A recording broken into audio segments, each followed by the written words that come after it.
पचन होत नाही, आपले पोट गच्च राहते, पोटात गॅसेस होतात, पोट फुगून येते आणि बऱ्याच वेळेस रुग्णाला पोट साफ होत नाही, सकाळी मलबद्धता होते आणि पोट साफ होत नाही, त्यामुळे रुग्णाची चिडचिड होते, झोप वेळेवर येत नाही, अनिद्रा निर्माण होते, त्यामुळे रुग्णाचे पूर्णतः शारीरिक आणि मानसिक आरोग्य खराब होते. यानंतर ही ॲसिडिटी जास्त दिवस राहिल्यानंतर रुग्ण ही या ॲसिडिटीचे औषधं तर घेतच असतो. त्या कोणते ॲलोपॅथिक किंवा आयुर्वेदिक दोन्ही औषधं घेतल्यानंतर तात्पुरता फरक पडत असतो. कारण का, तर हा आम्लपित्त जो आजार आहे तो मुळात आजार नसून ते एक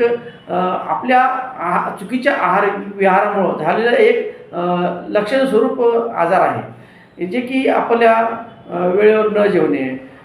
जेवणानंतर अजून लगेच जेवणे किंवा पोट भरून गच्च पोट भरून जेवणे, पुन्हा जेवणाच्या वेळा न पाळणे,